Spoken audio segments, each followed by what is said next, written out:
திருக்கோளூர் பெண் பிள்ளை ரகசியம் 74வது வாக்கியம். என்னை போல் என்றேனோ உபரி சரணை போலே. இந்த வாக்கியத்துல அவ உபரி சர வசு அப்படிங்கிற ஒரு ராஜாவை பத்தி சொல்ல போறா. அவனோட பெயர் காரண பெயர். வசு அப்படிங்கிறவன் ஒரு நாட்டை ஆண்டு வந்துட்டு இருக்கான். அவன் ரொம்ப தர்மத்தை ரொம்ப தர்மனிஷ்டையா இருந்ததுனால அவனோட பேர் உபரிசர அப்படின்னு வசுவோட சேர்ந்து உபரிசர வசு அப்படின்னு வந்துடுத்து. உபரினா மேல, சர அப்படின்னா பிரயாணம்.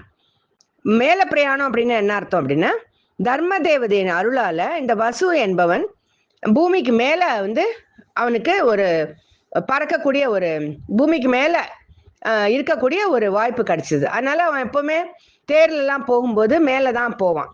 ஒரு சமயம் ரிஷிகளுக்கும் தேவர்களுக்கும் ஒரு விவாதம் வந்தது. இப்ப இந்த யாகங்கள் ஹோமங்கள் அதுல எல்லாம் ஆகுதின்னு ஒண்ணு கொடுப்பா. அந்த நாள்ல உயிரோட இருக்கிற ஆட்டை யாகத்துக்கு அந்த வேள்வியில அதை கொடுத்து அதை ஆகுதிக்கு கொடுத்துட்டு இருந்தா. அப்ப ரிஷிகளும் தேவர்களும் என்ன சர்ச்சை பண்ணினா அப்படின்னா, உயிரோட இருக்கிற ஆட்டை கொடுக்க வேண்டாம், அதுக்கு பதிலா மாவால அந்த உருவத்தை பண்ணி அதை ஆகுதியா கொடுக்கலாம், அந்த வேள்வியில அதை ஆகுதியா கொடுக்கலாம் அப்படின்னு விவாதம் பண்றா.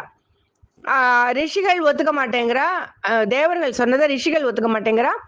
ரிஷிகள் சொல்றதை தேவர்கள் ஒத்துக்க மாட்டேங்கிறா. தேவர்கள் உயிரோட தான் கொடுக்கணும் அப்படிங்கிறா. ரிஷிகள் இல்ல இல்ல, ஹிம்சை பண்ணக்கூடாது, பிராணி ஹிம்சை பண்ணக்கூடாது, அதனால பிராணியை ஹிம்சிக்க கூடாது, அதனால நாங்க இதுக்கு ஒத்துக்க மாட்டோம் அப்படின்னு விவாதம் பண்ண போது ரெண்டு பேருமே, ரெண்டு தரப்பு ரிஷிகளும் சரி தேவர்களும் சரி இந்த வசு அப்படிங்கிற ராஜா கிட்ட தர்மம் கேட்டு மத்தியஸ்தம் பண்றதுக்காக வரா. அவன் என்ன சொல்றானோ அது பிரகாரம் நம்ம பண்ணலாம் அப்படின்னு அவனை தேடிட்டு வரா.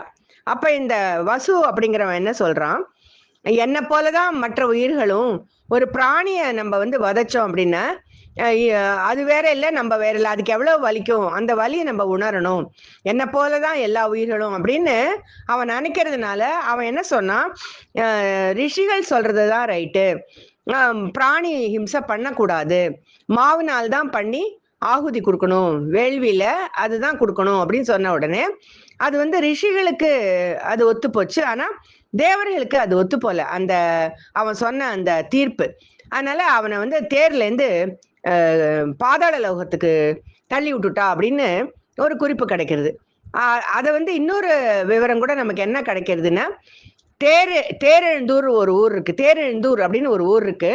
அந்த தேரை அழுத்தி வந்ததுனால அந்த ஊர்லதான் அந்த தேரெழுந்தூருங்கிற பேரே இந்த ஒரு நிகழ்ச்சிக்கு அப்புறம் தான் வந்தது அப்படிங்கிற மாதிரி நமக்கு சில விவரங்கள்லாம் கிடைக்கிறது. இப்ப என்னை போல் என்றேனோ உபரிசரனை போலே அப்படின்னு எதனால சொல்றா திருக்கோளூர் பெண் பிள்ளை அப்படின்னா, என்னை போலதான் எல்லாரும், இன்னொருத்தருக்கு கஷ்டம் கொடுத்தா அது எனக்கு கொடுத்தா மாதிரின்னு எப்படி உபரிசரன் நினைச்சான். ஆனா நான் அந்த மாதிரி நினைக்கலையே, அதனால நான் இந்த ஊரை விட்டு வேற ஊருக்கு போறேன் அப்படின்னு சொல்ற மாதிரி இந்த வாக்கியம் இங்க முடியுது.